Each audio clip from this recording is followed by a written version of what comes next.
मित्रों नमस्कार। रवि वार्ता के इस नए अंक में आप सभी का हार्दिक स्वागत है। आज हमारे समक्ष एक बेहद महत्वपूर्ण कार्यक्रम आयोजित हो रहा है। आप जिन महानुभावों को देख रहे हैं ये सभी लोग प्रेमचंद जयंती के इस पूर्व दिवस पर आज एकत्रित हुए हैं और सौभाग्य से मैं भी आज यहाँ पर उपस्थित हूँ और हमारी ओर से यही इच्छा व्यक्त की गई कि क्यों नहीं इस कार्यक्रम को लाइव कर दिया जाए ताकि इससे यह कार्यक्रम हमेशा के लिए सुरक्षित हो जाए, फेसबुक पर भी और यूट्यूब पर भी। तो आज आप सभी जानते हैं कि प्रेमचंद की कथा सम्राट प्रेमचंद की एक बड़े संपादक की जयंती की जो आज पूर्व दिवस है उसका कल जो है 31 जुलाई है प्रेमचंद की जयंती। और इस अवसर पर समझिए कि इस पूरे सप्ताह अगस्त के कुछ दिनों तक और जुलाई में भी अंतिम सप्ताह में पूरे देश में पूरे विश्व में कई ऐसे बड़े बड़े कार्यक्रम हो रहे हैं।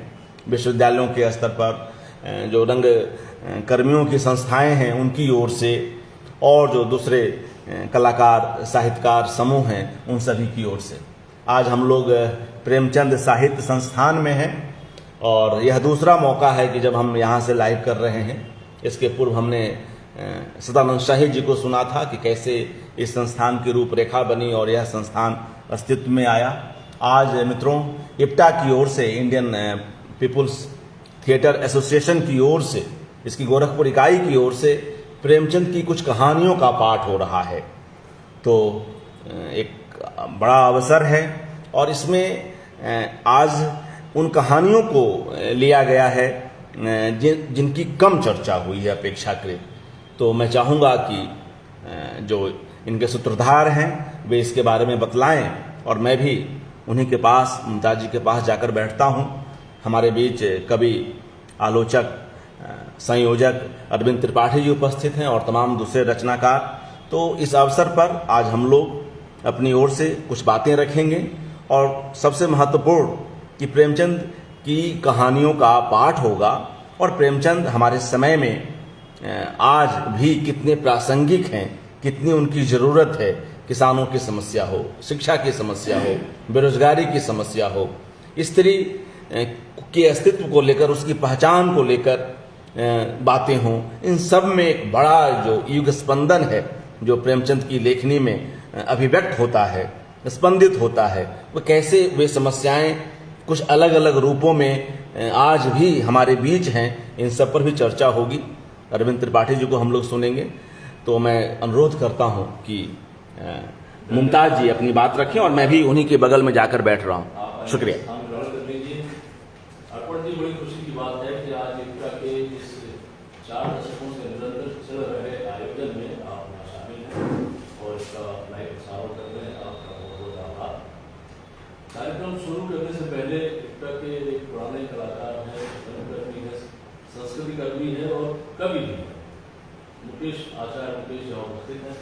मैं पहले आचार्य मुकेश जी से कहूँगा कि बहुत संक्षेप में प्रेमचंद जी के विषय में अपने जो विचार हैं यहाँ रखे, फिर आगे हम लोग ये कहानी का पाठ करते हैं।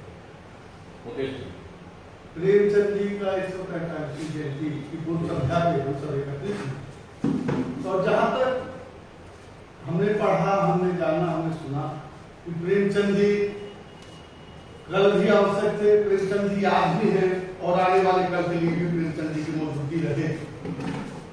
आज कल और कल आज और कल प्रेमचंद जी के बगैर और उनकी कृतियों को आत्मसात किए बगैर रहना हमको अच्छा मतलब नामुमकिन सा लगता है। कुछ छोटा सा प्रयास जहां तक मैंने समझा आपके सामने रख रहा हूं कि प्रेमचंद जी केवल साहित्यकार नहीं बल्कि सामाजिक पैरोकारों समस्याओं के चिंतक भी थे, जिसकी झलक उनके साहित्य में स्पष्ट दिखाई पड़ती है।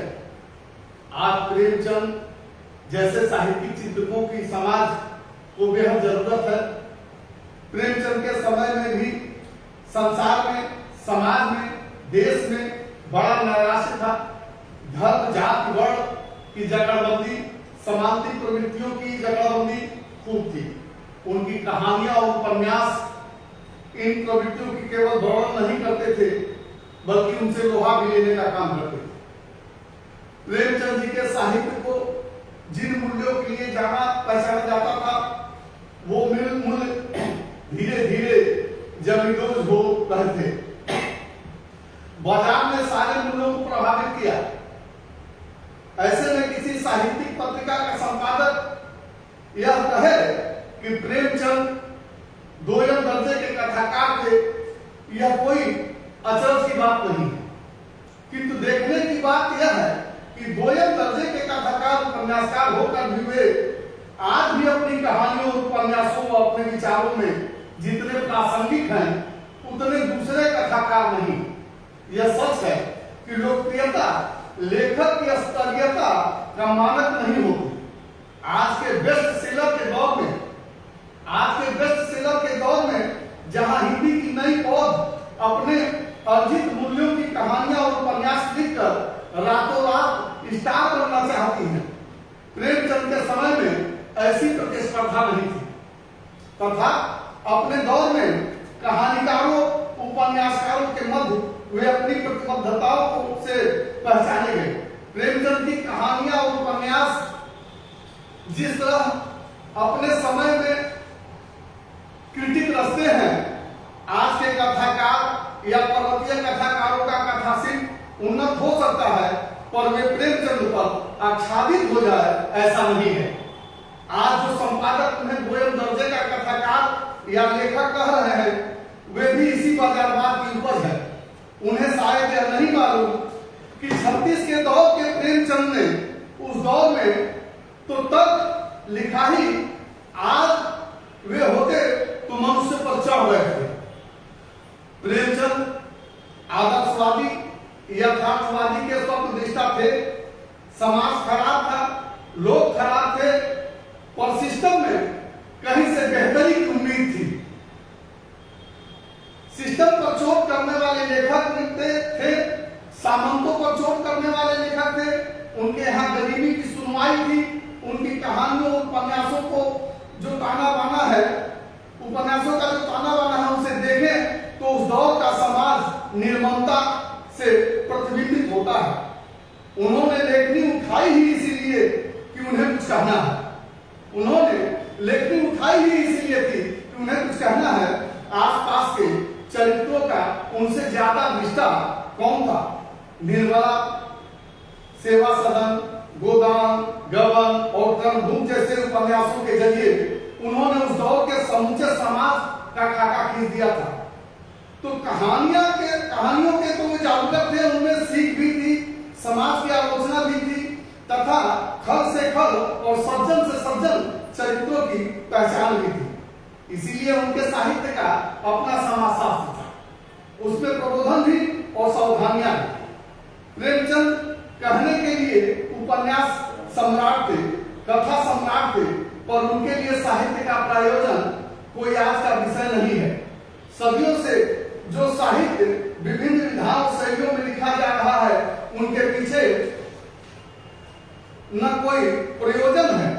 प्रेमचंद इस समस्या से वाकिफ थे कि हर लेखक को लिखने के पहले यह सोचना चाहिए कि आखिर वह क्यों लिख रहा है। तुलसी ने जब कहा कि कवि न हो नहीं वचन कविनु, तो ऐसा होते हुए भी उन्होंने रामचरितमानस लिखने का संकल्प क्यों ठाना? पहली बात तो यह कि साहित्यकार की विनम्रता है कि उसके लिए लिखना जैसे आराधना करना है, और नहीं तो कम से कम सरस्वती के दरबार में तो मत्था टेकते नहीं है।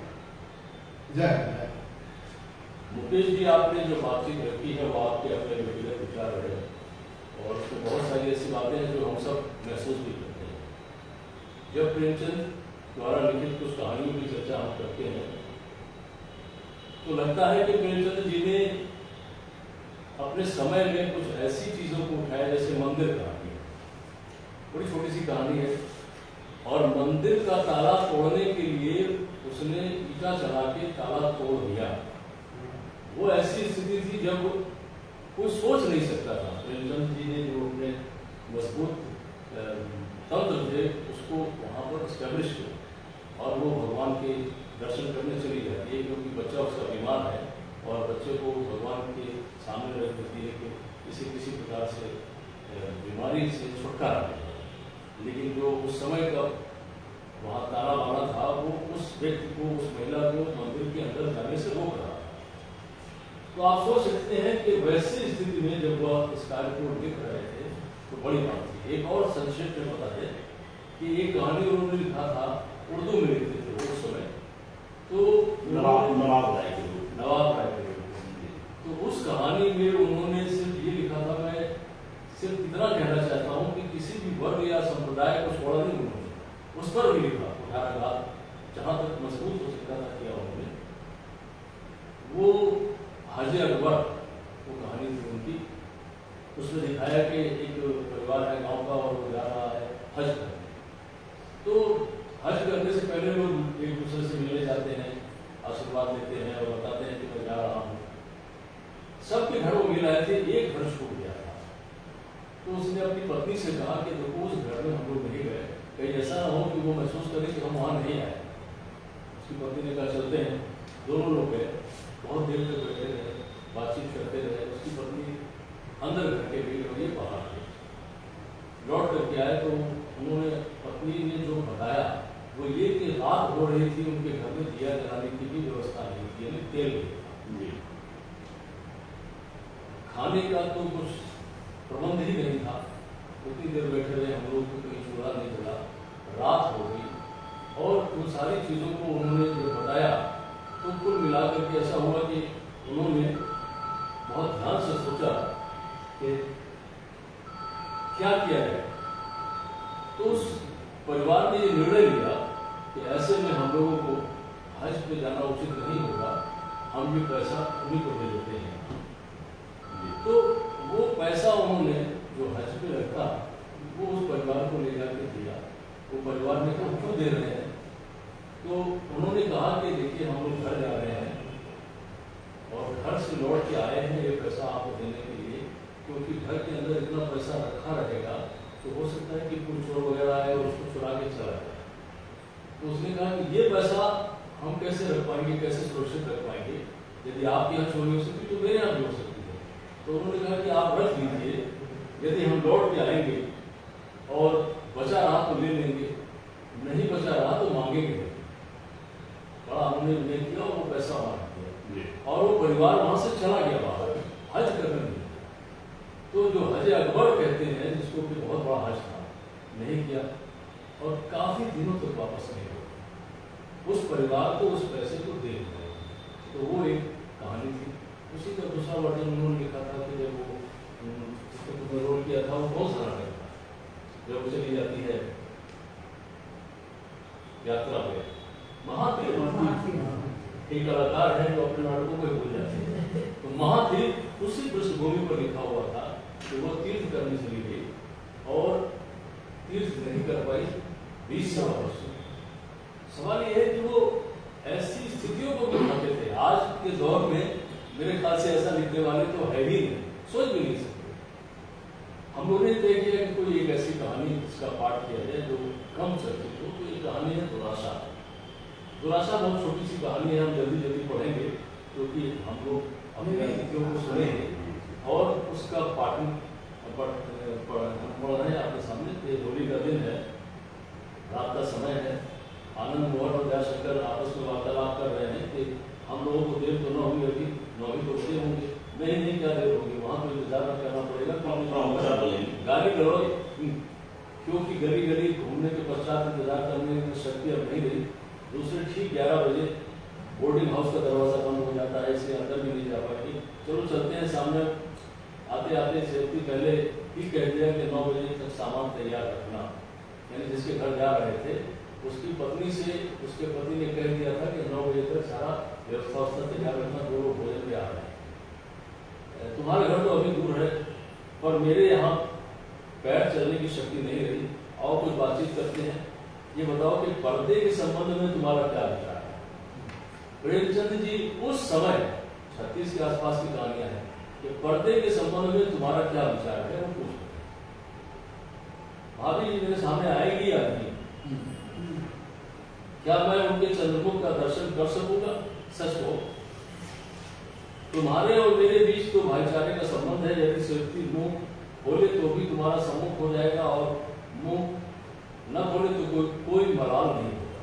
किंतु साधारणता में पर्दे की प्रथा का सहायक और समर्थक हूँ, क्योंकि हम लोगों को सामाजिक नीति और इतनी पवित्र स्त्री के सामने सबका भाव लाए, यह हम लोग ठीक नहीं समझते, इसलिए हम बाहर निकल आए। मेरे विचार में तो यही पर्दा कुछ चेष्टाओं का मुख्य कारण हो सकता है। स्वभावतः पुरुषों के चित्त में उत्सुकता उत्पन्न होती है, और वह भाव कभी भी बोली टोली में प्रकट हो जाता है, कभी मित्रों के कटाक्षों। कब तक हम लोग इस दूरदृष्टि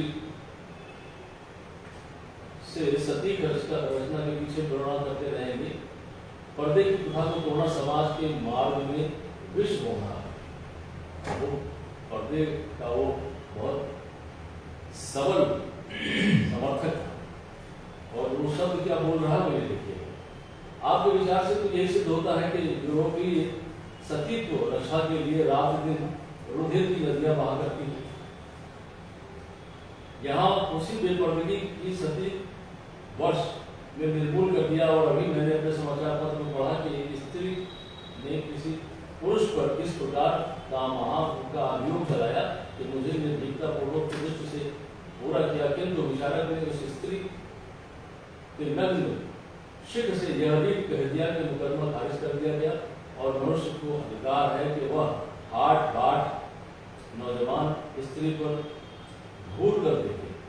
मुझे तो यह महाअभियोग और अभियोग से बड़ा फैसला सर्वथा हास्यास्पद लगता है। ध्यान पड़ते हैं, फिर भी किसी समाज की निंदा करना जरूरी। तो यह कहानी में आगे बात बढ़ती है, और फिर चलते चलते आते हैं कि वह बहुत देर हो जाती है, तो वो कहता है कि भाई मुझे इतनी भूख लगी हुई है, अभी तक भोजन सामने आया नहीं। तो रात का भोजन करने आए थे, और वो कहता है कि हॉस्टल में या बोर्डिंग हाउस में 11 के बाद एंट्री नहीं मिलती है, तो भूख से उतला पड़ा होता है। सेवक भी उपस्थित हो गया, देर तो नहीं हुई, डबल मार्च करता हुआ आया हूँ, अभी तो देर नहीं हुई, यदि भोजन दिलासा आपको समय से पहले खींच रहा है, आपका परिचय कराइए, मुझे आपसे देखा देखी नहीं है। अंग्रेजी में सुदूर के संबंध वाले साले होते हैं। एक वकील के मुहर्रिर जबरदस्ती नाता जोड़ रहे थे। सेवती ने निमंत्रण दिया होगा, तभी कुछ ज्ञात हुआ होगा, अंग्रेजी को नहीं जानते थे।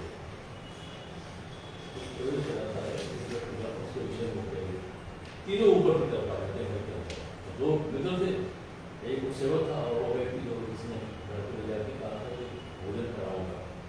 अरे कमरे में भी रोशनी नहीं है, खूब अंधेरा है, लाला ज्योति स्वरूप देखिएगा कहीं ठोकर खाकर गिर न जाए। अरे मनुष्य टकरा गया, लाला ज्योति साहब क्या आप गिरे? चोट तो नहीं है? अजी मैं गिर पड़ा, कमर टूट गई। तुमने अच्छी दावत दी, भले आदमी सैकड़ों बार तो आए हो, मालूम नहीं कि सामने अलमारी रखी हुई है, अब ज्यादा चोट तो नहीं लगी, भीतर आओ, थालियां लाओ, और भाभी जी से कह देना कि थोड़ा सा तेल गर्म भी कर ले, मालिश भी कर दो तुम्हारी।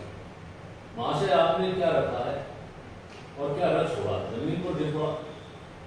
अरे वो आधान नहीं रोका दिया आपने? हाँ वही सारा फर्श खराब हो गया।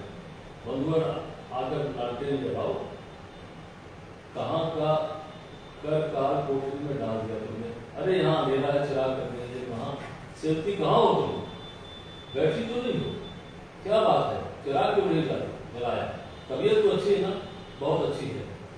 वारे तुम पर, मैं तो समझा था कि आज आपका दर्शन ही नहीं होगा। ज्वर है क्या? कब से आया है? नहीं ज्वर तो कुछ नहीं है, चैन से बैठी हूँ। तुम्हारा बोला भी तो नहीं हुआ है, वो गैस की बात कर रहा है। नहीं वो नहीं आया। लाओ कोई दवा है? अभी डॉक्टर के यहाँ से मंगवाता हूँ। कुछ मुफ्त की रकम भी आता नहीं क्या? लाओ मुझे दे दो, अच्छी हो जाऊंगी। तुम तो हंसी कर रही हो, साथ साथ बात भी नहीं करती। क्या दे रहा हूँ यहाँ आने से का दर्द यही है। मैंने 9 बजे का वचन दिया था, शायद 2-4 मिनट अधिक हो गए हो। सब चीजें तैयार है ना? हाँ बहुत खस्ता, आधा मक्खन डाला मैंने उसमें। अच्छा आनंद मोहन, मैंने तो वो प्रशंसा की है। ईश्वर ने चाहा तो प्रशंसा दोनों भी करेंगे। पानी रखाओ, हाथ और तो धो ले, चटनियाँ भी बना लो। आनंद मोहन ने चटनियों की बात करी, तो चटनी स्वाद नहीं था, खूब चटनी खिलाओ, सिरों बना रखी है, पानी में केवड़ा डाल दिया, हाँ हाँ ले जाकर रखाओ, पानी आराम करें, प्यास लगी होगी। मित्र शीघ्र आओ, अब इंतजार करने में शक्ति नहीं है, यानी भूख से उतना पड़े, जल्दी मचा रहे हो, लाओ लाओ, खानिया परसों परसों यानी परोसो, पहले चटनी पानी को रखाओ।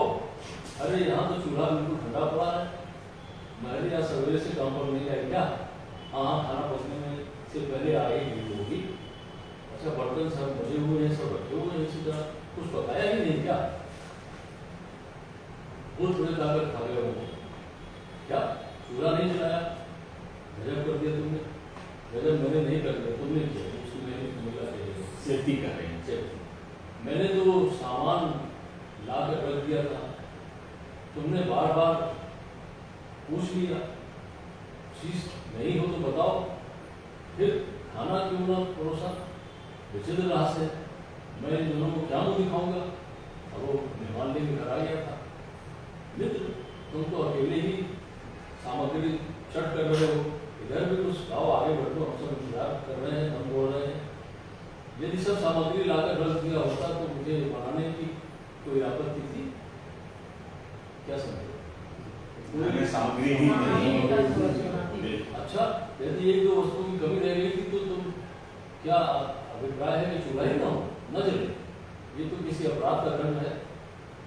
आज होली का दिन है और यहाँ आप भी नहीं देते, जल्द से ऐसे चर्चे न करो, तुम्हारी आंखें नहीं खुलेंगी। तुम तो पहलियों की बातें कर रहे हो, आखिर किस बात पर अप्रसन्न हो? मैंने कौन सा अपराध किया है? जब मैं यहाँ आने वाला था तो तुम प्रसन्न मुक्त थी, अब इससे पहले कि मैंने तुम्हें दुखी नहीं देखा था तो मेरी अनुपस्थिति में कौन सी ऐसी बात हो गई तो तुम इतनी रुक गई? घर में स्त्रियों को कैद करने का ये दंड है, पर्दा सब याद रखिए, घर में स्त्रियों को कैद करने का ये दंड है। सेफ्टी कर रहे हैं, सेफ्टी की ओर से बात नहीं। जी। अच्छा, तो ये अपराध का दंड है, मगर तुम मुझसे पर्दे की निंदा नहीं की, बल्कि इस विषय पर जब भी कोई बात करती तो तुम मेरे विचारों से सहमत रहती थी। मुझे तो आज ज्ञात हुआ कि तुम्हारे पर्दे में कितनी बड़ा है। क्या दोनों अतिथियों से ये कह दूं कि पर्दे की सहायता के दंड में मेरे यहाँ अनशनरत है? अब आप लोग ठंडी हवाओं में जाइए और हवा करें, जो चीजें तैयार उसे लाकर खिलाओ, और वो भी नहीं तो उसके लिए क्षमा मांगो। मैंने तो कोई चीज तैयार ही नहीं की। क्यों? चटनी ही तो बना डाली पानी पहले से ही तैयार है। ये दिल लगी तो हो चुकी। सच में बताओ कि खाना क्यों नहीं बनाया? क्या तबीयत खराब हो गई थी अथवा किसी कुत्ते ने रसोई में आकर अपवित्र कर दिया था? बाहर क्यों नहीं आती हो भाई? भीतर ही भीतर तुम विस्फोट कर रही हो। मगर सब चीजें तो नहीं तैयार है, और नहीं सही कुछ तैयार हो तो ले आओ। इस समय शादी पूर्णिया भी सस्ते से अधिक स्वादिष्ट जान पड़ेंगे। कुछ गाँव भला श्री गणेश जी तो हो, मुझे अधिक उत्सुक मेरे मित्र है मुंशी ज्योति स्वरूप। मुंशी के शब्द में मैं एक चीज बोल रहा हूँ कि मुंशी में समझता था कि मुंशी, दरअसल पहले अध्यापकों को, मास्टर को मुंशी ही कहते थे। ये बात मुझे बहुत बाद में पता चला। मुंशी प्रेमचंद। और भैया, मैंने दावत के इंतजार में आज दोपहर में खाना भी नहीं खाया था। क्यों बात को टालती हो? मेरी बातों पर जवाब क्यों नहीं देती हो? नहीं जवाब देती तो क्या कुछ कर्ज खाया है या रसोई बनाने के लिए लौंडी? यदि मैं घर का काम करके अपने को दास नहीं समझता तो तुम घर का काम करके अपने को दासी क्यों समझती हो? पति पत्नी के बीच संवाद उसमें तलखी भी देखी है यार। मैं नहीं समझती, तुम समझते हो। क्रोध मुझे आना चाहिए, उल्टे तुम ही बिगड़ देते हो। क्यों? क्या मुझ पर क्रोध आना चाहिए इसलिए तो तुम पुरुष हो? नहीं, इसलिए कि तुम आज मुझे मेरे मित्रों और संपत्तियों के सामने नीचा दिखा रही हो। नीचा दिखाया तुमने मुझे कि मैंने तुम किसी प्रकार क्षमा करा लोगे, किंतु कालिमा तो मेरे मुख पर रहेगी। अरे अपराध क्षमा हो, मैं भी वही आता हूँ। यहाँ तो किसी पदार्थ की सुगंध भी नहीं आ रही है। क्षमा क्या करूँ?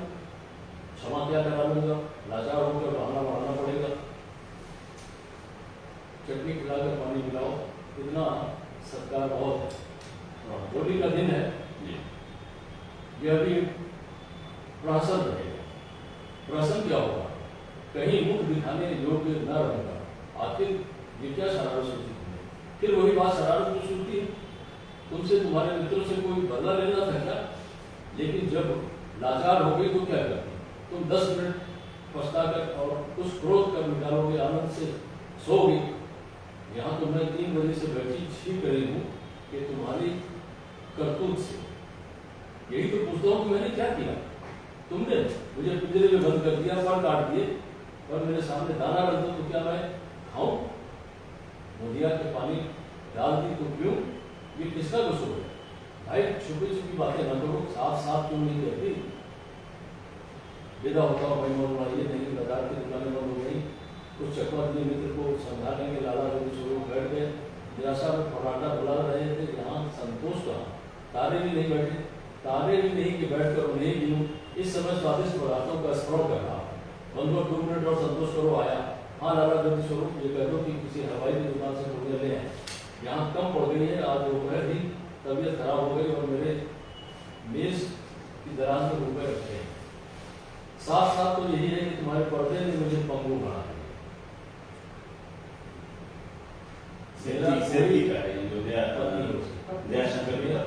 मेरा कोई गला भी घोट जाए तो फरियाद नहीं कर सकता। फिर भी अनुयुक्ति इस विषय का भी होगा या नहीं? देशलाई तो थी ना, फिर आग कैसे जलाती? देशलाई तो थी नहीं, फिर आग कैसे जलाती? मैंने जानते समय देशलाई की दुनिया तो जेब में रख दी थी। वो जरा सी बात तुमने इतना भंडोल बना दिया। शायद मुझे तंग करने के लिए अवसर ढूंढ रही थी। कम से कम मुझे तो ऐसा भी जान पड़ता है सिर्फ ये तुम्हारी जाति है, क्योंकि तुम सीढ़ी से ऊपर उतरे, मेरी दृष्टि दुनिया की तरफ गई, किंतु वो लापता थी। ताड़ गई कि तुम ले गए। तुम मुश्किल से दरवाजे तक पहुंचे होगे कि मैंने जोर से पुकारना शुरू किया और तुम सुन लेते, लेकिन दुकानदारों के कान में भी आवाज आती तो सुनकर तुम न जाने कौन मेरी दुर्दशा कर रहे थे। इतना जोर से बोलते दुकानदार उसको लेते तो भी दुर्दशा कर रहे थे। ठीक, हाथ बनकर रह गई। उसी समय से बहुत व्याकुल हो रही हूँ, किसी प्रकार की असहाय मिल जाती तो अच्छा होता, मगर कोई बस न चलता। अंत में लाचार होकर बैठ। ये कहो कि तुम मुझे तंग करना चाहती थी, नहीं तो क्या आग या देशलाई न मिल पाती? अच्छा तो तुम ये कहोगे तो क्या करते? नीचे सब के सब दुकानदार हैं और सबसे तुम्हारी जान पहचान की है। घर की ओर एक पंडित जी रहते हैं, उनके घर कोई स्त्री नहीं है, सारे दिन भागी हुई है। बाहर से सैकड़ों आदमी जमा है, दूसरे बंगाली बाबू रहते हैं, उनके घर भी स्त्रियों किसी से मिलने नहीं जाती, अब तक नहीं की। उन दोनों के बिना छज्जे पर आए चीज न मिल जाती, लेकिन शायद तुम इतनी बेपर्दगी को क्षमा न करते। और कौन ऐसा है जिसे कहती कि आग लगा दो या आग ला दो? मैं भी तुम्हारे सामने ही चौका बर्तन करके चली गई थी, राह रहकर तुम्हारे ही ऊपर क्रोध आता था। तुम्हारी लाचारी को समूह का अनुमान मैं कर सकता हूँ, पर मुझे अब भी यह मानने में आपत्ति है कि गैसलाई का न होना चूल्हा न जलने का वास्तविक कारण हो सकता है। तुम्ही से पूछती हूँ कि मतलब बताओ क्या करती? मेरा मन इस समय स्थिर नहीं है। मुझे विश्वास है कि यदि मैं तुम्हारे स्थान पर होता तो होली के दिन ही, खासकर जब आती थी उपस्थित हो, तो चूल्हा ठंडा न रहता, कोई न कोई उपाय अवश्य निकालता। सेफ्टी जैसे जैसे किसी दुकानदार के सामने फेंकता सिक्का और ऐसा करता कि शायद तुम आग गिराने से मुझसे कलंक लगाती। निसंदेह यह आकस्मिक है। ये दशा में तुम्हारे रहने में कोई हस्तक्षेप नहीं है और भी आकस्मिक समय गिनाओ नहीं भाई, इसका कोई फैसला तुम्हारी बुद्धि को निर्भर करता है। मित्र संतोष की सीमा का भी अंत हो गया। प्रेरणा की प्रण पीड़ा हो रही थी, ईश्वर करे तुम्हारा घर आवाज है और वो विदा हो गए। बस 1 मिनट और उपस्थित हुआ। चटनी और पानी को लेके आओ और पूरिया बाजार से और इसके सिवा और क्या हो सकता है? पानी पानी लाता हूँ, क्यारियों में चटनी, आप लोग जब तक भोग लगाए मैं अभी आता हूँ। धन्य है ईश्वर, भला तुम्हारे तो बाहर तो निकले। मैं तो समझा था कि एकांतवास करने लगे, मगर निकले तो चटनियाँ लेकर। ये स्वादिष्ट वस्तुएं जिनका आपने वादा किया था, उनका स्मरण मैं प्रेरणा स्वभाव से करता रहूँगा। ज्योति स्वरूप कहाँ थे? संसार में भ्रमण कर रहे हैं। बड़ा ही अद्भुत उदासीन मनुष्य कि आते ही आते हो गया, सो गया और अभी तक चौका रहा। दुर्घटना ऐसी हुई कि अट्ठहास सब हंसने लगे, प्रसन्न हुआ, थोड़ी सी भूल हुई, मेरा स्वप्न ही नष्ट कर दिया। कम से कम मेरी बढ़िया तो बैठ गई, क्या कहूँगे, अत्यंत लज्जित हुई। तुम सबसे ये कहता हूँ कि आज से पर्दे का शत्रु हो गया। इस निगोड़ी प्रथा के बंधन से ठीक होली के दिन ऐसा विश्वासघात किया कि जिसकी कभी भी संभावना न थी। अच्छा अब बताओ, बाजार से ले आओ पूरी? अभी तो ताजी मिल जाएंगी। बाजार का रास्ता तो मैंने देखा है, कष्ट न करो, मैं जाकर बोर्डिंग हाउस में खा लूँगा। रहे ये महाशय, मेरे विचार से तो इन्हें छोड़ना ठीक नहीं है। बड़े बड़े खराटे देने को, क्योंकि दूसरा बड़ा सो प्रातः चौकेंगे और अपना मार्ग पकड़ लें। तुम्हारा जो वापस जाना मुझे खल रहा है, क्या सोचा था और क्या हो गया। मजे ले लेकर समोसे और कोफ्ते खाते हुए गौशौच पहुँचाते, लेकिन आशाएं मिट्टी में मिल गई। ईश्वर ने चाहा तो शीघ्र ही इसका प्रायश्चित करूँगा। मुझे तो इस बात की प्रसन्नता है कि तुम्हारा सिद्धांत टूट गया। बस इतनी आज्ञा दो कि भाभी जी का धन्यवाद दे आओ। शौक से भाभी जी साष्टांग प्रणाम कर रहा हूँ। यद्यपि आज आकाशीय बोझ से मुझे दुराशा तो अवश्य हुई है, किंतु आकाशीय बोझ, क्योंकि बोझ तो लगा ही। आनंद के शून्य है। भाई साहब के विचार परिवर्तन हुआ। आज एक देशलाई ने जो शिक्षा प्रदान की वह लाखों प्रमाणों से भी संभव नहीं है। इसलिए मैं आपको सहर्ष धन्यवाद देता हूँ। आपसे अनुरोध पर्दे के पक्ष में पक्षपाती न होंगे, ये मेरा अटल विश्वास है। आप सोचिए कि सन 36 में प्रेमचंद जी ऐसी कहानी लिख रहे हैं जी, पर्दा प्रथा कोई संबंध जी। तो कुल मिला के जो चीज है मैं आपको आपसे जानना चाहूँगा कि क्या इसका अगर मंचन किया जाए तो यह बिल्कुल लगता है कि सामने जी। मित्रों, अभी हम लोगों ने आदरणीय डॉक्टर मुमताज खान जी से दुराशा का कहानी सुनी। कैसे आशा के विपरीत दुराशा का सामना करना पड़ता है मेजबान को, जो दयाशंकर हैं, और उनके मित्रों को भी, जो भोज की लालसा में, उसकी आशा में दयाशंकर के घर पर पधारे। यह जो बात मुमताज जी ने कही कि पर्दा प्रथा को ध्यान में रखें, यह कहानी बिल्कुल उसके केंद्र में है। पर्दा प्रथा कहिए कि आज भी ऐसा आप नहीं कह सकते कि जारी नहीं है। आज भी हमारे संस्कारों में, या कई बार जब स्त्रियों के साथ छेड़खानी होती हैं, लड़कियों के साथ बलात्कार भी होते हैं, तो इस तरह के तर्क भी दिए जाते हैं, तर्क से अधिक तर्क दिए जाते हैं कि ये लोग प्रदर्शन कर रहे हैं या कुछ कर रहे हैं। लेकिन जो उस तरह के लोग हैं या उस तरह के पुरुष हैं, अपने दृष्टि को नहीं समझ रहे कि उनकी दृष्टि कितनी गलत है।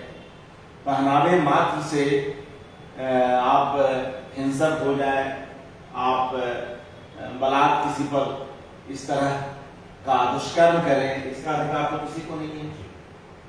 तो यह भी कहीं न कहीं उसी पर्दे प्रथा के संस्कार ही हमारे भीतर है, जो इस कहानी में बड़े ही बेहतर ढंग से प्रेमचंद रख पाए हैं। क्योंकि पर्दा प्रथा भारत की या इस भारतीय उपमहाद्वीप की एक बड़ी समस्या है, जिसमें कहीं न कहीं पुरुष की जो मानसिकता है या स्त्रियों को नियंत्रित करने की जो उसकी मनोवृत्ति है वह दिखाई पड़ती है।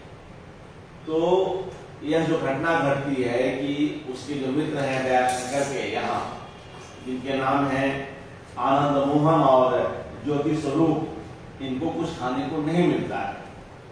घर में माचिस थी, मगर वह माचिस अपने साथ दयाशंकर लेकर चले गए। और अब देखिए कितनी बारीकी से प्रेमचंद सोचते हैं। वे सेवती कह रही है, उनकी पत्नी दयाशंकर की, मैं अगर जोर से आवाज लगाती तो आपको वहां भी ऐतराज होता कि इतनी जोर से क्यों आवाज लगा रही हो। उनकी इच्छा हुई सेवती की कि भाई जब तक वो घर में देखेंगे माचिस नहीं है और उन्हें मालूम चला कि उनके पति ले गए हैं तो जोर से आवाज लगानी चाहिए, लेकिन तब तक वे निकल चुके काफी आगे बढ़ चुके थे, फिर जोर से आवाज लगाने की भी उनको मनाही थी सेवती को। और फिर बाद में कहानी में आके तुम कोई रुका लिख करके उस सिक्के दे करके किसी से मंगवा ली थी, तो वहां भी कितनी बारीक बात और कितनी सटीक बात सेवती कहती है कि तुम कहते कि तुम आंख लड़ा रहे हो बाजार के लोगों से, वहां भी चैन नहीं है। तो यह जो शक की प्रवृत्ति है स्त्रियों को लेकर, घर की स्त्रियों को लेकर, पत्नी को लेकर, बहन को लेकर, यह गलत है। इसको ही यह कहानी दर्शाती है। एक खास बात इसमें और देखने को मिल रही है कि वो जो महिला है, वो जो दर्शाया गया है, सेवती जो है, वो भी इस चीज की वो उसको पर्दा प्रथा से पीड़ित ही दिखाया गया। मतलब वो बुरी तरह से वो है, तो हर जगह इस चीज का एक उदाहरण देती है कि अगर मैं ये करती तो तुम्हारे पर्दा प्रथा का विरोध होता, ये होता। मतलब वो पीड़ित है इस प्रथा से।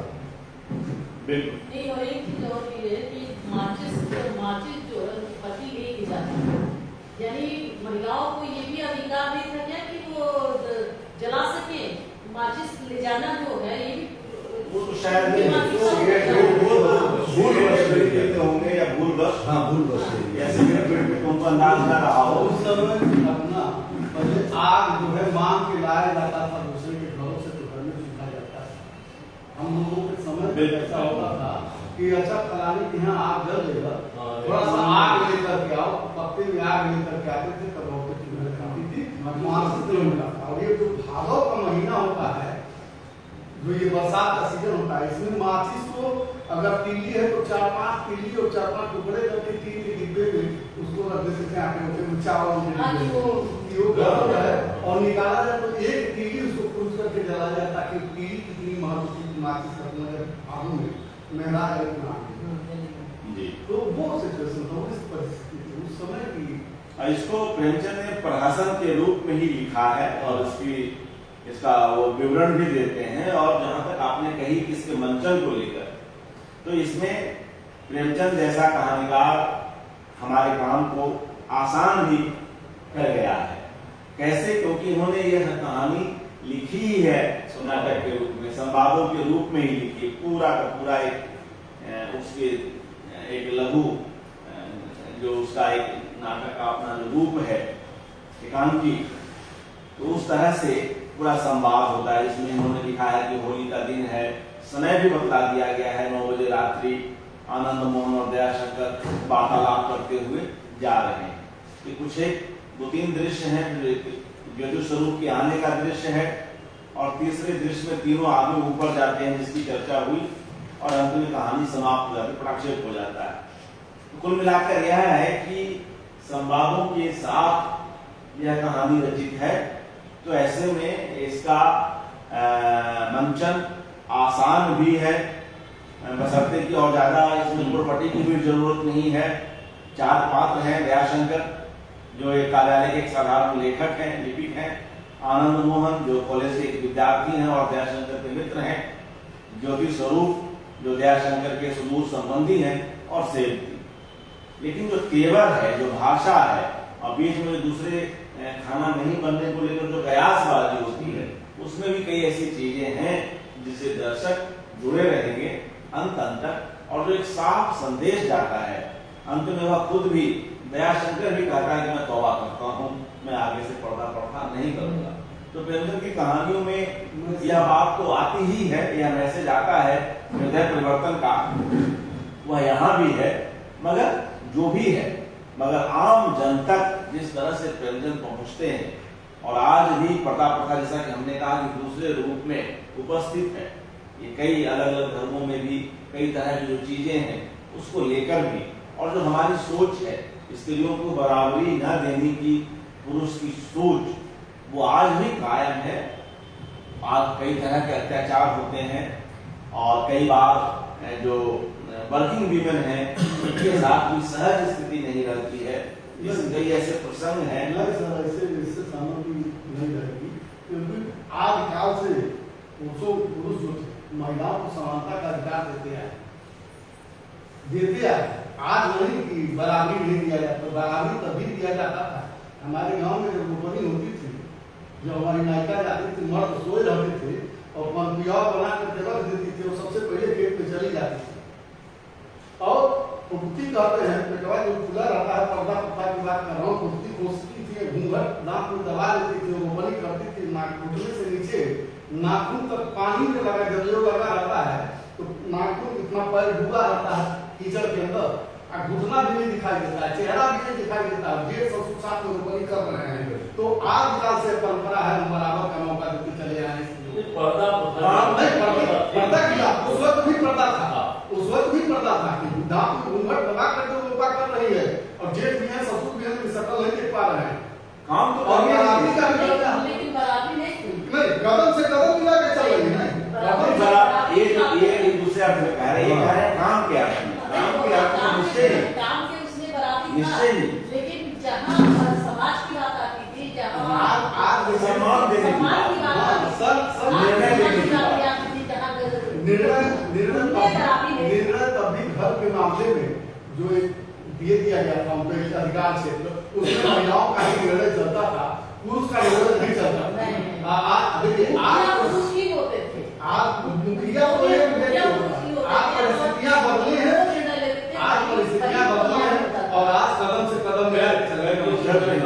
दूसरा हो सकता है। जी परिस्थितियां बदली और अच्छा है कि बदले, मगर अभी भी जो मैंने कहा कि कई ऐसी घटनाएं अभी भी हैं। सोच परिवर्तन हाँ, किया गया है। परिस्थितियां सब बदली है, बेपर्दगी के साथ बदली है, प्रकृति के साथ बेपर्दगी के साथ बदली है परिस्थितियां।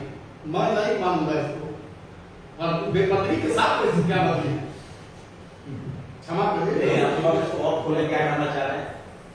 बेपर्दगी के साथ परिस्थितियां बदली नहीं। है। आज कदम से कदम चल रही है, एडवांस निर्णय लेने की क्षमता है, उसमें भी पर्दा हो सकता है, लेकिन नहीं नहीं, ये तो कैसे हो सोच- सकता ये तो है? सोच क्यों की नहीं बात हो है। सकता? ये तो अभी सब कहना आचल का ही हलचल नहीं है, तो हम जैसा आचल में जैसा हलचल कर रहा है क्या? हमको हमको किसी कार्य करने के लिए आचल नहीं, जहाँ पे वो बिना आंचल के साथ जा ही नहीं सकती हैं, वहाँ पे कैसे जाएंगी? अच्छा, अलग से आंचल ले लें। देखिए, वही मैंने कहा ना, परिस्थितियां बदली, ड्रेस कोड आ गया अंग्रेजी में। नहीं अरे, चलिए, आप इस चलिए, कोई बात नहीं चलिए, ठीक है, अलग बड़ा अलग सुंदर विषय है। वो प्रसंग अलग हाँ, है। वो प्रसंग अलग है। कुल मिलाकर ये एक बेहतरीन कहानी का चयन हुआ और उनका की ओर से कहानी जड़ तक है, बुनियादी चीजों को लेकर नहीं, उसमें कोई किया जा मंथन किया जा सकता है। यह सब चाहते हैं जी। और एक कहानी का अध्यक्ष महोदय आप सभी अनुमति करें तो मैं भी पढ़ना चाहूंगा। बिल्कुल। एक कहानी एक्ट्रेस जिसका आपने मतलब हाँ चयन कर रखा था, एक कहानी आप सभी की अनुमति से एक्ट्रेस पढ़ता हूँ और इसके बाद हम लोग अध्यक्ष को सुनेंगे, अध्यक्ष महोदय को। एक्ट्रेस कहानी थोड़ी लंबी है, हाँ लेकिन पढ़ता हूँ, कोई दिक्कत नहीं जी।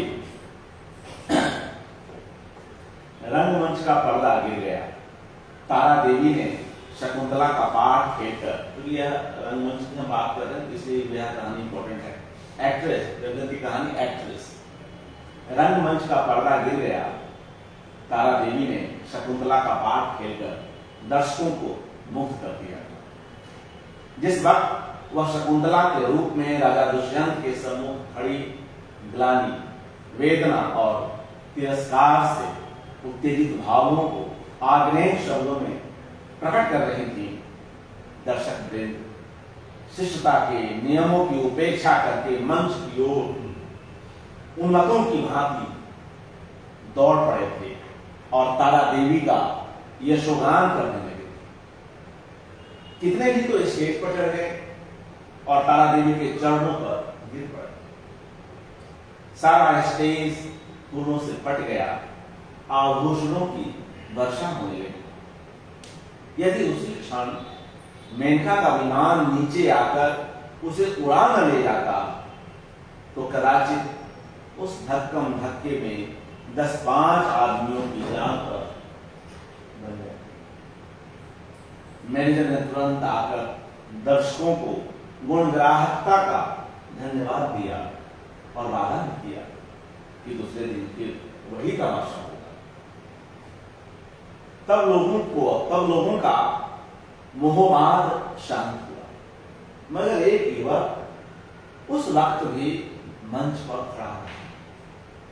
लंबे कद का था, तेजस्वी मुद्रा, कुंदन का सा रंग, देवताओं का सा स्वरूप, गठी हुई देह, मुख से ज्योति सी प्रस्फुटित हो रही, कोई राजकुमार मालूम होता था। जब सारे दर्शकगण बाहर निकल गए, उसने मैनेजर से पूछा, क्या मैं तारा देवी से एक क्षण के लिए मिल सकता हूं? मैनेजर ने उपेक्षा के भाव से कहा, हमारे यहां ऐसा नियम नहीं है। युवक ने फिर पूछा, क्या आप मेरा कोई पत्र उसके पास भेज सकते हैं? मैनेजर ने उसी उपेक्षा के भाव से कहा, जी नहीं, क्षमा कीजिएगा, यह हमारे नियमों के विरुद्ध है। युवक ने और कुछ न कहा, निराश होकर स्टेज के नीचे उतर पड़ा और बाहर जाना ही चाहता था कि मैनेजर ने पूछा, जरा ठहर जाइए, आपका नाम? युवक ने जेब से कागज का एक टुकड़ा निकालकर कुछ लिखा और दे दिया। मैनेजर ने गुर्जे को उड़ती हुई निगाह से देखा। कुंवर निर्मलकांत चौधरी, OBE। मैनेजर की कठोर मुद्रा कोमल हो गई। कुंवर निर्मलकांत शहर के सबसे बड़े रईस और तालुकेदार, साहित्य के उज्जवल रत्न, संगीत के सिद्धहस्त आचार्य, कुछ कोटि के विद्वान, 8-10 लाख सालाना के नफेदार, जिनके दान से देश की कितनी ही संस्थाएं चलती थी, इस समय एक क्षुद्र प्रार्थी के रूप में खड़े थे। मैनेजर अपने उपेक्षा भाव पर लज्जित हुआ है, विनम्र शब्दों में बोला, क्षमा कीजिएगा, मुझसे बड़ा अपराध हुआ, मैं अभी तारा देवी के पास हुजूर का कार्ड लिए जाता हूं। कुंवर साहब ने उससे रुकने का इशारा करके कहा, नहीं, अभी रहने ही दीजिए, मैं कल 5 बजे आऊंगा। इस वक्त तारा देवी को कष्ट होगा, यह उनके विश्राम का समय है। मैनेजर, मुझे विश्वास है कि वह आपकी खातिर इतना कष्ट सहर्ष सह लेगी, मैं 1 मिनट में आता हूं। किंतु कुंवर साहब अपना परिचय देने के बाद अब अपनी आतुरता पर संयम का पर्दा डालने के लिए विवश थे। मैनेजर को सजनता का धन्यवाद दिया और कल आने का वादा करके चले गए। कहानी का एक हिस्सा समाप्त होता है और बहुत, देखिए, प्रेमचंद जो है बहुत ही आसान तरीके से अपनी रचनाओं को रखते हैं। कभी नाटक के रूप में कहानी लिखते हैं, या कोई लंबी कहानी है उसको टुकड़ों में बांट कर अलग अलग खंड करके, और खंड 2, इस कहानी का खंड 2 अगले दिन की बात हो रही। तारा एक साफ सुथरे और सजे हुए कमरे में मेज के सामने किसी विचार में मग्न बैठी। रात का वह दृश्य उसकी आंखों के सामने नाच रहा था। ऐसे दिन जीवन में क्या बार आते हैं। कितने मनुष्य उसके दर्शनों के लिए विकल हो रहे थे, बस एक दूसरे पर फट पड़ते थे। कितनों को उसने पैरों से ठुकरा दिया था, हाँ, ठुकरा दिया था, मगर उस समूह में केवल एक दिव्य मूर्ति अविचलित रूप से खड़ी थी। उसकी आंखों में कितना गंभीर अनुराग था, कितना दृढ़ संकल्प, ऐसा जान पड़ता था मानो दोनों नेत्र उसके हृदय में चुभे जाते। आज फिर उस पुरुष के दर्शन होंगे या नहीं, कौन जानता है, लेकिन यदि आज उनके दर्शन हुए तो तारा उनसे एक बार बातचीत किए बिना न जाने। कहानीकार बांधने लगा है हम सभी को कहानी के साथ, यह सोचते हुए उसने आईने की ओर देखा, तारा देवी उसे भी मिलने की इच्छा है, तो फिर जानते नहीं कि व्यक्ति कौन है। कमल का फूल सा खिला था। कौन कह सकता था कि यह नव विकसित पुष्प 35 बसंतों की बहार देख चुका है। वह कांति, वह कोमलता, वह चपलता, वह माधुर्य किसी नवयौवना को लज्जित कर सकता था। पुरुष के सुंदर की बात हो रही। तारा एक बार फिर हृदय में प्रेम का दीपक जला बैठी। आज से 20 साल पहले एक बार उसको प्रेम का कटु अनुभव हुआ था। तब से वह एक प्रकार का वैधव्य जीवन व्यतीत करती है। कितने प्रेमियों ने अपना हृदय उसको भेंट करना चाहा, पर उसने किसी की ओर आंख उठाकर भी न देखा। उसे उनके प्रेम में कपट की गंध आती थी, मगर आज उसका संयम उसके हाथ से निकल गया। एक बार फिर आज उसे हृदय में उसी मधुर वेदना का अनुभव हुआ जो 20 साल पहले हुआ था। एक पुरुष का सौम्य स्वरूप उसकी आंखों में बस गया, हृदय पट पर खिंच गया। उसे वह किसी तरह भूल न सकती थी। उसी पुरुष को उसने मोटर पर जाते देखा होगा, जो कदाचित उधर ध्यान भी न करती, तो कदाचित उधर ध्यान भी न करती, पर उसे अपने सम्मुख प्रेम का उपहार हाथ में लिए देखकर वह इससे डरा सकी। सहसा दाई ने आकर कहा, भाई जी, रात की सब चीजें रखी हुई हैं, कहिए तो लाऊं? तारा ने कहा, नहीं, मेरे पास चीज लाने की जरूरत नहीं है, मगर ठहरो, क्या क्या चीजें हैं? तो दाई कहती है, एक ढेर का ढेर तो लगा है, भाई जी कहां तक गिनाऊं? असरकियां हैं, ब्रूचेज, बाल के पिन, बटन, लॉकेट, अंगूठियां सभी तो हैं। एक छोटे से डब्बे में एक सुंदर हार है, मैंने आज तक वैसा हार नहीं देखा, सब संदूक में रख दिया है। अच्छा, वह संदूक मेरे पास ला। दाई ने संदूक लाकर मेज पर रख दिया। उधर एक लड़के ने एक पत्र लाकर तारा को दिया। तारा ने पत्र को उत्सुक नेत्रों से देखा। वही कल वाला पत्र, उम्र निर्मल कान ओबी। लड़के से पूछा, यह पत्र किसने दिया? वह तो नहीं जो रेशमी साफा बांधे हुए थे। लड़के ने केवल इतना कहा, मैनेजर साहब ने दिया है, और लगता हुआ बाहर चला गया। संदूक में सबसे पहले डिब्बा नजर आया। तारा ने उसे खोला तो सच्चे मोतियों का सुंदर हार था। डिब्बे में एक तरफ एक कार्ड भी था। तारा ने लपक उसे निकाल लिया और कहा, कुंवर निर्मल कांत। कार्ड उसके हाथ से छूटकर गिर पड़ा। वह झपटकर कुर्सी से उठी और बड़े वेग से कई कमरों और बरामदों को पार करके मैनेजर के सामने आकर खड़ी हो गई। मैनेजर ने खड़े होकर उसका स्वागत किया और बोला, मैं रात की सफलता पर आपको बधाई देता हूं। तारा ने खड़े खड़े पूछा, तुम्हारा निर्मल कांत क्या बाहर है? लड़का पत्र देकर भाग गया, मैं उसे कुछ पूछ न सकी।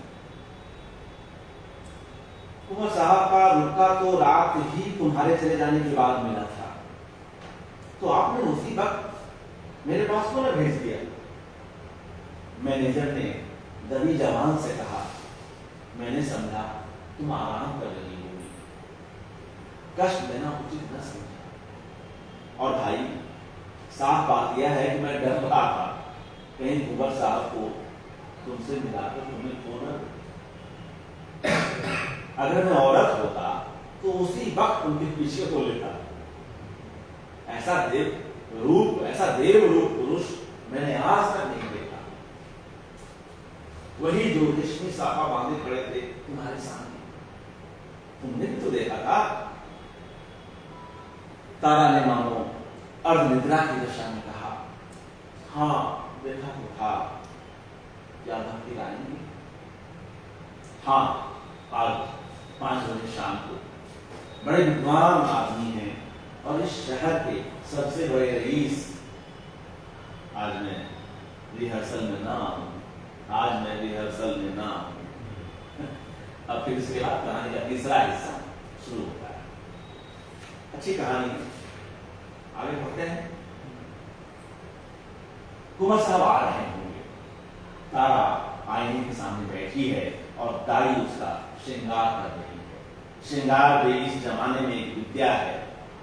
पहले परिपाटी के अनुसार ही श्रृंगार किया जाता था।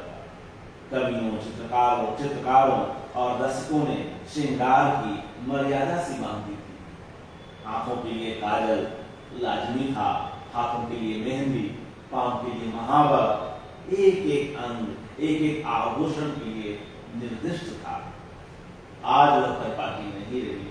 आज प्रत्येक रमणी अपनी सुरुचि, सुबुद्धि और तुलनात्मक भाव से श्रृंगार करती है। उसका सौंदर्य किस उपाय से आकर्षकता की सीमा पर पहुंच सकता है, यही उसका आदर्श होता है। तारा इस कला में नहीं थी। वह 15 साल से इस कंपनी में थी और यह समस्त जीवन उसने पुरुषों के हृदय से खेलने में ही व्यतीत किया था। किस चितवन से, किस मुस्कान से, किस अंगड़ाई से, किस तरह केशों को बिखेर देने से दिलों का कल्याण हो सकता है, इस कला में कौन उससे बढ़कर हो सकता था।